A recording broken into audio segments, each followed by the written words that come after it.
সুপ্রভাত। কেমন আছো তোমরা সবাই? আশা করছি তোমরা সবাই খুব ভালো আছো, আর আমিও বেশ ভালো আছি। আমি সোমা, আর আমার ছোট্ট একটি চ্যানেল শখের পরিবারের নতুন একটি ভিডিওতে তোমাদের সকল বন্ধুকে অনেক অনেক স্বাগত জানিয়ে আজকের ভিডিওটি আমি শুরু করছি। সকাল সকাল ঘুম থেকে ওঠার পর আমার স্নান কিন্তু একদমই কমপ্লিট হয়ে গেছে। স্নানের পর গামছাটা বাইরে মেলে আমি কিন্তু আরও কিছু জামা কাপড় রয়েছে সেগুলো একটু একটু করে মেলে দিচ্ছি। ওপরেই নিয়ে যাব জামা কাপড়গুলো। একটা জামা কাপড় রয়েছে সেগুলো এই নিচে গেটের সামনে মেলে তারপর আমি বাদ বাকিগুলো ওপরের বারান্দায় নিয়ে মেলবো। আজকে সকালে ঘুম থেকে উঠেছি ঠিক 7টা নাগাদ। 7টার সময় ঘুম থেকে উঠে না সমস্ত বাসি কাজকর্ম সেরে আমি রোজকার দিনের মতো স্নান করে নিয়েছি। শীতকালে সকাল সকাল ঘুম থেকে উঠতে কিন্তু একদমই ভালো লাগে না, কিন্তু একবার যদি ঘুম থেকে উঠে পড়া যায় তাহলে দেখবে মনটা অনেকটাই ফ্রেশ লাগে সকাল সকাল ঘুম থেকে উঠলে। আমার তো এরকম মনে হয়। আর সকাল সকাল ঘুম থেকে উঠলে সকাল সকাল কিন্তু সমস্ত কাজ কমপ্লিট করে ফেলা যায়। এই দেখো অনেক জামা কাপড় কিন্তু ধুয়েছি। অনেক বলতে এই রেগুলার জামা কাপড় আমার রেগুলার এই 1 বালতি মতো জামা কাপড় ধুতেই হয়। এই যে ছেলের সমস্ত জামা প্যান্ট এই বারান্দাতেই মেলে দিলাম। এখানে কিন্তু খুব ভালো রোদ আসে, জামা কাপড়গুলো বেশ ভালোই শুকিয়ে যায়। জামা কাপড় মেলে আমি সোজা চলে এসেছি ঠাকুর ঘরে। তার কারণ এখন আমি ঠাকুর পুজো করব। আমার কিন্তু একটা অভ্যাস হয়ে গেছে সকাল সকাল ঘুম থেকে উঠে বাসি কাজকর্ম সেরে আগে পুজো করে তারপরে সংসারের অন্যান্য কাজ করা। বিয়ের পর থেকে আমি কিন্তু এই একই রুটিন ফলো করি। আর আমার শাশুড়ি মা যেহেতু সকালের দিকটায় রান্না করেন, তো সেই কারণে না আমার একটু সুবিধাই হয়। এই দেখো ঠাকুরের ঘরটা মুছে আমি চলে এসেছি তুলসী তলাটা মুছে নিতে। তুলসী তলাটা ভালো করে পরিষ্কার করে নিচ্ছি। আমাদের তো সেইভাবে আলাদা করে এখনও তুলসী তলা করা হয়নি, মানে তুলসী মঞ্চ যেটাকে বলে আর কি। সেই জন্য আমাদের বারান্দার একটা কোণে একটা টবের মধ্যে তুলসী গাছ লাগানো রয়েছে। সেই তুলসী গাছটাতেই কিন্তু আমরা সকাল সন্ধ্যে ধূপধুনো দেখাই। তুলসী তলাটা ভালো করে পরিষ্কার করে নেওয়ার পর বারান্দাটা কিন্তু খুব ভালো করে মুছে নিলাম। তারপরে চলে এসেছি ঘরে। এখন ঘরটা সম্পূর্ণ মুছে নিচ্ছি। আমাদের তো ঠাকুর ঘর এখনও কমপ্লিট হয়নি, বলতে পারো আমাদের এখনও কোনো কিছুই সেইভাবে কমপ্লিট হয়নি। তো এই ঘরটারই এক পাশে ঠাকুর রাখা রয়েছে। আমাদের কিন্তু ঠাকুর ঘর আলাদা রয়েছে করা, কিন্তু সেটা এখনও কমপ্লিট করা হয়নি। জানি না ভগবান কবে আমাদের সেই সামর্থ্য দেবে ঠাকুর ঘরটা কমপ্লিট করবার। তো যেদিন ভগবান চাইবে সেদিন নিশ্চয়ই আমরা ঠাকুর ঘরটা কমপ্লিট করতে পারবো। তো যাই হোক, আজকের বারটি যেহেতু সোমবার ছিল, তো সেই কারণে শিব ঠাকুরকে ঘি মধু দিয়ে ভালো করে স্নান করিয়ে নিলাম। আর ওদিকে কিন্তু আমি ঠাকুরের আসন, ফুল, তুলসী সমস্ত কিছু দিয়ে ভালো করে গুছিয়ে নিয়েছি। এমনকি ঠাকুরের প্রসাদটাও কিন্তু আমি বাটায় গুছিয়ে তারপরে শিব ঠাকুরকে আমি ঘি মধু দিয়ে স্নান করিয়ে নিলাম। আর শিব ঠাকুরকে ঘি মধু দিয়ে স্নান করানোর আগে প্রদীপ আর ধূপকাঠিটা জ্বালিয়ে নিয়েছিলাম। শিব ঠাকুরকে আসনে বসিয়ে শিবের মাথায় একটুখানি জল ঢেলে নিয়েছি। আর এদিকে পুজো করাও কিন্তু আমার কমপ্লিট হয়ে গেছে। ঠাকুরের আসন যখন ফুল তুলসী দিয়ে সাজায় আর প্রদীপ আর ধূপকাঠি জ্বালায় ঠাকুর ঘরে, তখন ঠাকুর ঘরটায় না একটা আলাদাই পজিটিভ এনার্জি কাজ করে। আর ঠাকুরের আসনটা খুব উজ্জ্বল মনে হয়। আমার খুব ভালো লাগে এই টাইমটা। তো যাই হোক, এদিকে আমার পুজো করা একদমই কমপ্লিট। পুজো করে আমি চলে এসেছি নিচে আমাদের ঘরে এসে এখন বিছানাটা তুলবো। আসলে কি বলতো, আমার ছেলে যেহেতু সকালবেলা একটু দেরি করে ঘুম থেকে ওঠে, তো সেই কারণে না আমার বিছানা তুলতে তুলতে একটু বেলাই হয়ে যায়। ও ঘুম থেকে ওঠে তারপরেই আমি বিছানা তুলি। আর এখন বিছানা তুলতে গেলে তো আমার অনেকটাই টাইম লেগে যায়। বিছানা করতেও টাইম লাগে আর তুলতেও টাইম লাগে। তার কারণ এই যে মশারির উপরে এখন ওই এক গাদা কাপড় চোপড় দিয়ে মশারিটা যেহেতু রাত্রেবেলা করে ঘিরে দিই যাতে ঠান্ডা মশারির মধ্যে ঢুকতে না পারে, এই তো একটা কারণই। সকালবেলা উঠে সেই চাদরগুলো সমস্ত কিছু গুছাতে হয়। তার মধ্যে এই যে বড় বড় লেপ কম্বল এগুলো সকালবেলা করে ভাঁজ করতে হয়। এই কম্বলটার আগে যেই কম্বলটা ভাঁজ করে রাখলাম না, ওই কম্বলটা এত পরিমাণে ভারী যে কি বলবো। ওটা ওই ডবল কম্বল একসাথে হয় না, সেই কম্বল। তো ওই কম্বলটা ভাঁজ করতে গেলে না আমার সত্যি মানে হাঁপিয়ে যেতে হয়, প্রচণ্ড পরিমাণে ভারী কম্বলটা। তো এই তো কম্বল দুটো গুছিয়ে নিয়েছি। ওই পাতলা যেই ছোট্ট কম্বলটা আছে ওটা আমার ছেলের গায়ে দিই। তারপরে এখন বালিশ কাঁথাগুলো ঠিকঠাক জায়গায় রেখে দিচ্ছি, আর বিছানার চাদরটা একদম টান টান করে পেতে তারপর বিছানাটা একটু ঝেড়ে নেব। বিছানার চাদর টান টান করে পাতা থাকলে কত ভালো লাগে না ঘরটা। ঘর তুমি যতই গোছাও, বিছানা যদি অগোছালো থাকে তাহলে কিন্তু সেই ঘর আর গোছানো মনে হয় না। আর ঘর অগোছালো থাকলেও যদি তুমি বিছানাটা গুছিয়ে টিপটপ করে রাখো তাহলে কিন্তু দেখবে তোমার ঘরটা গোছানো এরকম মনে হচ্ছে। আমার তো এরকম মনে হয়।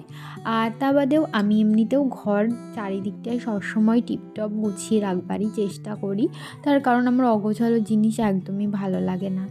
তো যাই হোক, নিচের কাজকর্ম সেরে আবারও চলে এসেছি ওপরে রান্নাঘরে। রান্নাবান্না তো সকালবেলায় হয়ে গেছে। এখন কয়েকটি সবজি আনা হয়েছিল কালকে, তো সেগুলোই আর কি এই বস্তার উপরে পাতিয়ে রেখেছিলাম যাতে জলটা শুকিয়ে নেয় আর কি। তো এখন তো জল শুকিয়ে নিয়েছে, কালকে রাত্রেবেলা পাতিয়ে রেখেছিলাম। এখন আমি সমস্ত সবজিগুলো আলাদা আলাদা প্যাকেটে ভরে নিচ্ছি, তার কারণ সবজিগুলো এই নিয়ে ফ্রিজে রেখে দেবো যাতে অনেক দিন টাটকা থাকে। তো সেই কারণে আর কি ওই প্রথমের প্লাস্টিকটায় ভরলাম কয়েকটা লেবু আর আপেল, তারপরে প্লাস্টিকে কয়েকটা ছিম ভরলাম, আর এখন প্লাস্টিকে ভরলাম কয়েকটা বিট আর গাজর। সমস্ত কিছু প্লাস্টিকে আলাদা আলাদা ভরে নিয়েছি।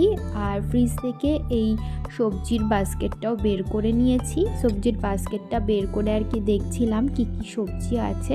দেখতে গিয়ে দেখলাম কয়েকটা ছিমও রয়েছে, তাই ওই ছিমগুলো বার করে আর একটা প্যাকেটে যেটায় ছিম রেখেছি সেই প্যাকেটটাই একসাথে রেখে দিলাম। তারপরে আর কি বাস্কেটটা একটু হালকা করে পরিষ্কার করে নিচে একটা কাপড় পেতে তার উপরেই কিন্তু আমি এই সবজিগুলো রাখি। তো এই তো নানান রকমের সবজি রয়েছে, সাথে রয়েছে লাল শাক আর বড় বড় দুটো বেগুনও রয়েছে। এগুলো সমস্তটাই আমি কিন্তু স্টোর করে রেখে দিলাম। আর তার সাথে কিন্তু রয়েছে অনেকগুলো মটরশুঁটিগুলোও আমি পাতিয়ে রেখেছিলাম। এখন এই প্লাস্টিকের মধ্যে ভরে রাখছি। মটরশুঁটিগুলো না একদিন টাইম করে খোসা ছাড়িয়ে রাখতে হবে, তাহলে অনেক দিন ভালো থাকবে। আর তার সাথে কয়েকটা লঙ্কাও ছিল, সেই লঙ্কাগুলো লঙ্কার ঝুড়ির মধ্যে রেখে আমি এই সবজির বাস্কেটটা নিয়ে চলে এসেছি ফ্রিজের মধ্যে। এখন সমস্তটা ঢুকিয়ে রেখে দিলাম। কালকে আমাদের বাড়িতে এসেছিলেন আমার দাদু শ্বশুর আর ঠাম্মা শাশুড়ি। আর আমার ছেলে আমার দাদু শ্বশুরকে এত পরিমাণ ভালোবাসে যে কী বলবো, ছোট্টবেলার থেকে ও যদি আমার দাদু শ্বশুরকে পায় তো আর কাউকেই লাগে না, মাঝে মাঝে তো আমাকেই লাগে না, ওর এত ভালোবাসে ও দাদু শ্বশুরকে। তো যাই হোক, আমার দাদু শ্বশুর ছাদে গেছিলেন স্নান করতে, তাই আমার ছেলের বায়না ও ছাদে যাবে, তাই ওকেও আজকে ছাদে নিয়ে গিয়ে স্নান করিয়ে দিয়েছিলাম। তারপরে নিচে এসে ওকে খাইয়ে দাইয়ে অনেকক্ষণ ধরে চেষ্টা করলাম ঘুম পাড়ানোর, কিন্তু কিছুতেই ঘুমালো না। আসলে ঠাম্মা দাদু ভেবেছিল যে ওকে ঘুম পাড়িয়ে রেখে তারপরে বাড়ি যাবে। ঠাম্মা তো রেডিও হয়ে গেছিলো বাড়িতে যাওয়ার জন্য, কিন্তু আমার ছেলে যেই বুঝতে পারে যে আমি ঘুমিয়ে পড়লেই ওরা বাড়ি চলে যাবে, তো সেই থেকেই আর ও ঘুমায়নি। অনেক চেষ্টা করার পরেও ওকে আমি ঘুম পাড়াতে পারিনি। আর দাদুকে তো নিয়ে পাশেই বসেছিল, মানে দাদুর হাতটা ধরে রেখে দিয়েছিল যাতে দাদু না যেতে পারে। তারপরে বাধ্য হয়ে ঠাম্মাকে বললাম যে ঠাম্মা আজকের দিনটা অন্তত থেকে যাও, কালকে বাড়ি যেও। তো তারপরে ঠাম্মা দাদুর থেকে গেছে আজকে, আর ওনারা যেতে পারেননি। আসলে কি বলতো, ঠাম্মা দাদু চাইলেও না থাকতে পারেন না। আসলে আমাদের গ্রামের বাড়িতে যেহেতু মাঠ রয়েছে, সেই মাঠে না অনেক সবজি চাষবাস করা হয়, তো সেই কারণে আর কি দাদু ঠাম্মাই ওগুলোকে দেখাশোনা করে। তো সেই জন্য ওনারা গিয়ে কোথাও থাকতেও পারেন না। অনেক সময় সবজিপাতিগুলো না চুরিও হয়ে যায় দেখাশোনা না করলে সময় মতো। তো সেই কারণেই আর কি, এটাই হচ্ছে মেন কারণ। তো যাই হোক, যেহেতু ঠাম্মা দাদু রয়েছে তাই বিকালের দিকটায় না আমি একটু বানাচ্ছিলাম সমস্ত সবজি দিয়ে চাউমিন, বলতে পারো নিরামিষি চাউমিন। যদিও এর মধ্যে পেঁয়াজ দিয়েছিলাম কিন্তু ডিম কিচ্ছু দিইনি। বিট, গাজর, আলু, মটরশুঁটি সমস্ত কিছু দিয়ে চাউমিনটা বানিয়েছিলাম, আর বেশ সুন্দর লাগছিল কিন্তু খেতে। এই যে দেখো, এখন আমি ভিডিও এডিট করছি, তো আর করতে করতে মনে হচ্ছে আমি এখনই চাউমিনগুলো নিয়ে খেয়ে নিই ফোনের মধ্যে থেকে। থেকে। নানান রকম সবজি দিয়ে চাউমিন করা তো খুব ভালো লাগছিল, খুব টেস্টিও লাগছিল। আমি নিজে রান্না করেছি, নিজেই বলছি, আসলে চাউমিনটা সত্যিই আজকে খুব ভালো হয়েছিল।